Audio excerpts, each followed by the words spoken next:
समझ आ रहा है?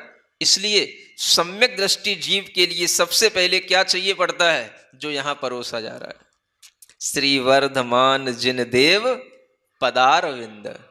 वर्धमान जिनेन्द्र देव के चरण कमल, युग्म माने एक नहीं दोनों, समझ आ रहा है?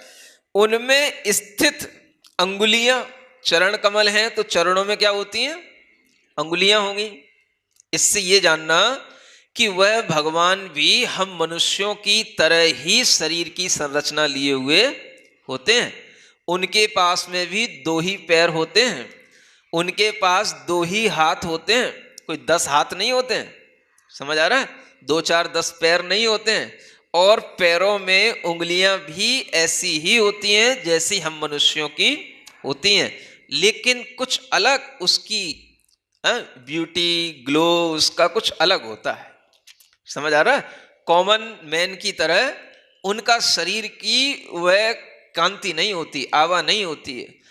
उनके उन चरण कमलों में जो स्थित अंगुलियां हैं, नखांशु, फिर उसमें क्या है, अंगुलियां होंगी तो नाखून होंगे, और नाखून भी कैसे होते हैं, उनमें इतनी स्वच्छता इतनी निर्मलता होती है कि उनमें से किरणें निकलती हैं, समझ आ रहा है? उनकी किरणों के समूह की आभा, भासी माने उनकी आभा में क्या होता है, प्रद्योतते, प्रकाशित होते हैं। क्या प्रकाशित होते हैं, अखिल सुरेंद्र किरीट कोटि। जितने भी सुरेंद्र माने देव लोग हैं, उनके मुकुटों पर जो कलियां लगी रहती हैं और मुकुटों पर जो मड़ियां लगी रहती हैं, मुकुटों का जो अग्रभाग होता है उसको कोटि बोलते हैं, अग्रभाग। वह उनके चरणों में क्या होता है, प्रद्योतित होता है, प्रकाशमान होता है। क्यों होता है, क्योंकि भगवान के चरणों में शत शत इंद्र, सैकड़ों इंद्र हमेशा प्रणत रहते हैं, उनके चरणों में झुके रहते हैं। और उनके चरणों की नाखूनों की इतनी निर्मलता रहती है कि उसकी परछाई, उनके मुकुटों की अग्रभाग की परछाई उनके चरणों के नाखूनों में पड़ती है तो उसमें वह झिलमिल होते रहते हैं। इतने निर्मल भगवान के चरण, उंगलियां और उनके नाखून होते हैं, जिनमें कभी धूली भी नहीं लगती है, मैल भी नहीं लगता है, बिना साबुन और बिना पानी के हमेशा उजले रहते हैं। क्या समझ आ रहा है? कभी उनको साबुन पानी की जरूरत नहीं होती है। आगे बताया जाएगा उनके शरीर के जो 10 अतिशय होते हैं, उनका वर्णन भी आएगा, तब बताएंगे आपको कि उन्हें किसी भी तरह का कोई भी शरीर में धूली रज का कोई स्पर्श नहीं होता, और वह इतने निर्मल पवित्र चरण होते हैं कि जिनकी आभा में देव लोगों के मुकुटों की मड़ियां उसमें परिलक्षित होती रहती हैं। ऐसे चरणों को भक्त्या माने कैसे, भक्ति से। भक्ति से का मतलब भगवान के गुणों में अनुराग करने का नाम भक्ति है। भक्ति किसे कहते हैं, भगवान के गुणों में अनुराग करना, हाँ, भगवान के शरीर में अनुराग करना। क्या समझ आ रहा है? किसी के शरीर में अनुराग नहीं करना, लेकिन भगवान तीर्थंकर के शरीर में अनुराग करना। कोई तुमको पाप का बंध नहीं होगा, समझ आ रहा है? भगवान तीर्थंकर के शरीर में राग आप पैदा करना। अभी तक हमने राग पैदा किए किसके शरीर में, एक दूसरे के शरीर में, मनुष्यों ने मनुष्यों के शरीर में, समझ आ रहा है? स्त्रियों ने पुरुषों के शरीर में, पुरुषों ने स्त्रियों के शरीर में। अब क्या करना, अब भगवान के शरीर में राग पैदा करना। ये सब राग अपने आप छूटेगा। क्या समझ आ रहा है?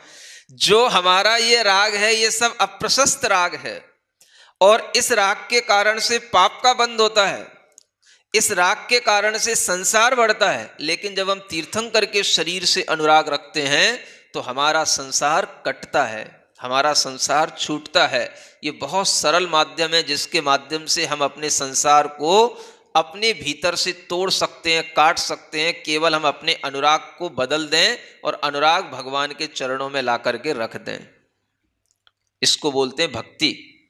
विशुद्धि के साथ में भगवान के गुणों के प्रति जो अनुराग पैदा होता है, वह भक्ति जब हमारे अंदर आ जाती है तो हम उस भक्ति के माध्यम से जिनेंद्र पदम, जिनेंद्र भगवान के ऐसे पद माने चरण कमलों को प्रणम्य माने प्रणाम करके क्या करेंगे, स्तवीमी, उनका आगे भी हम स्तवन करेंगे, करते हैं।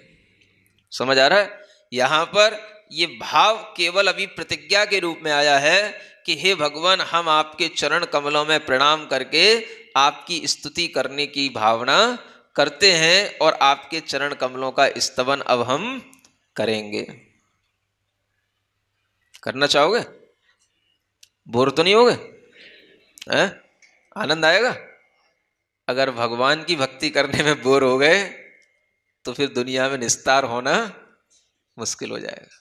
इसलिए ये ऐसा आपके लिए बिल्कुल फ्री में अनमोल चीज मिलने वाली है, जिसे बोलते हैं लोग दीपावली से पहले कोई भी गिफ्ट दो, कोई भी ड्रॉ खोलो। समझ आ रहा है? आपका ड्रॉ खुल गया है, आपकी लॉटरी खुल रही है कि भगवान तीर्थंकर की भक्ति करने का मन बन गया है। हा?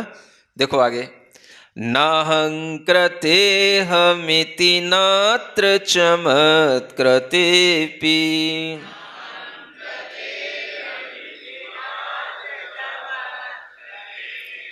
बुद्धे प्रकर्षवशतो न च दीनतोऽहम्।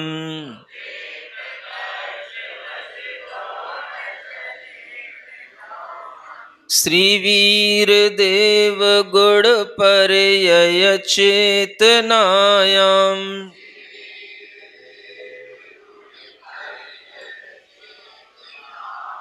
संलीन मानसवशः स्तुतिमातनोमि।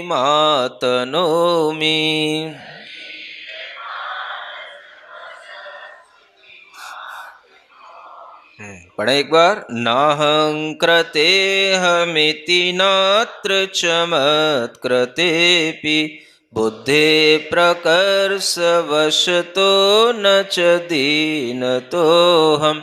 श्रीवीरदेव गुण पर्यय चेतनायां संलीन मानसवशः स्तुतिमातनोमि। जब हम भगवान की स्तुति करने बैठते हैं या कोई भी अच्छा कार्य करने बैठते हैं तो हमें अपना पहले प्रयोजन अच्छा बना लेना चाहिए। समझ आ रहा? श्रेष्ठ व्यक्ति अच्छे प्रयोजन के साथ ही श्रेष्ठ कार्य को शुरू करते हैं। कहा जाता है प्रयोजनम अनुद्दिश्य मंदोपी न प्रवर्तते।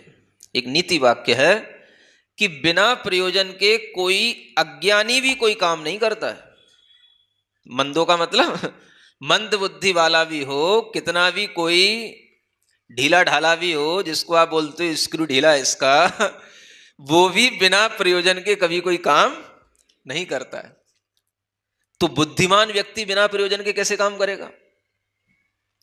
भक्ति भी कर रहे हैं तो उसका कोई प्रयोजन है कि नहीं, उद्देश्य है कि नहीं, कोई उसका समीचीन लक्ष्य है कि नहीं, तो वो लक्ष्य भी हमारे सामने होना चाहिए। वही यहां बताया जा रहा है कि जब हम भगवान की भक्ति करने बैठ रहे हैं तो हमारे प्रयोजन में क्या हो।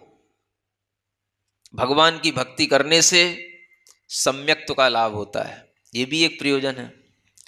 लेकिन अगर हम भगवान की भक्ति कर रहे हैं तो हम भगवान की भक्ति कर क्यों रहे हैं?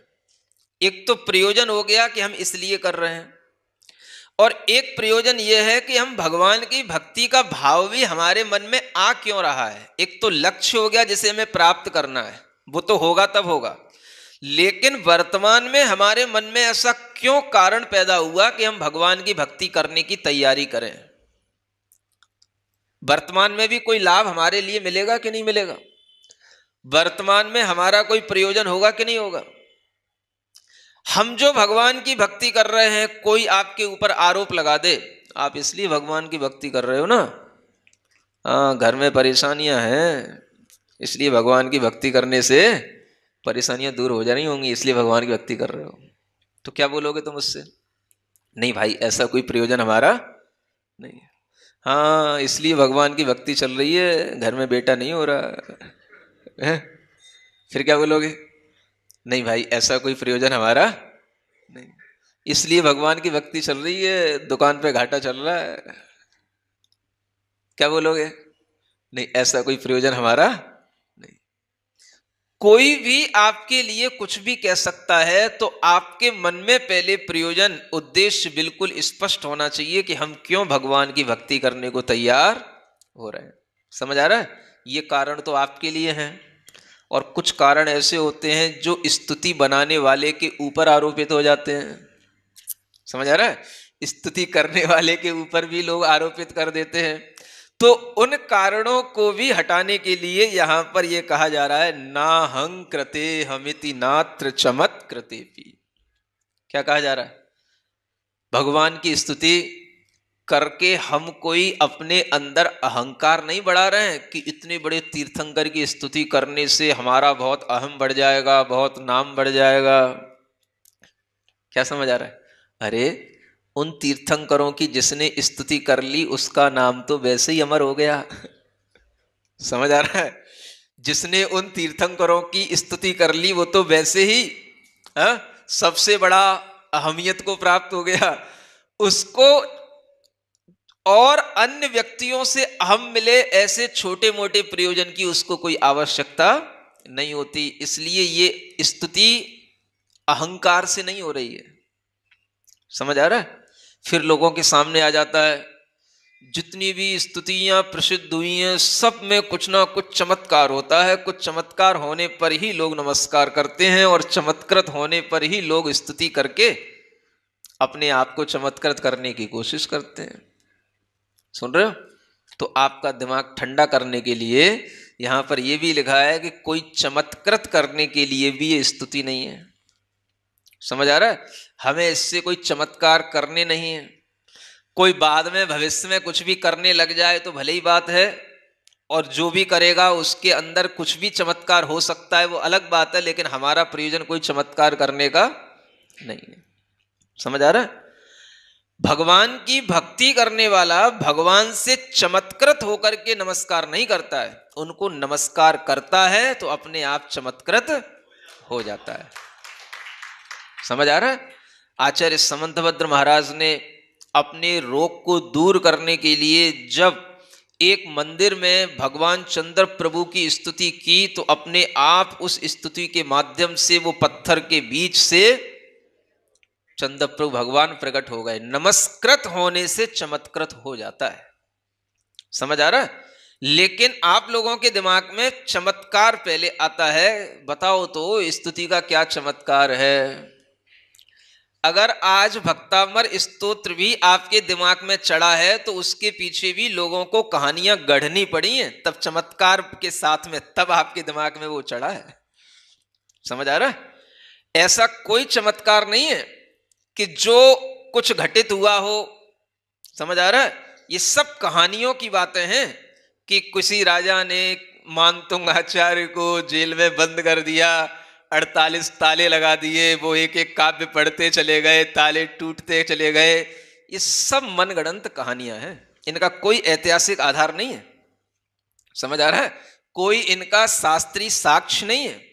लेकिन इन कहानियों के माध्यम से आपके दिमाग में ऐसा चमत्कार आने से आपका मन लग जाता है कि चलो, जब इतने बड़े बड़े ताले टूट सकते हैं तो हमारे भी कुछ ना कुछ अंतराय कर्म, कुछ ना कुछ बंधन तो टूट ही जाएंगे। समझ आ रहा है?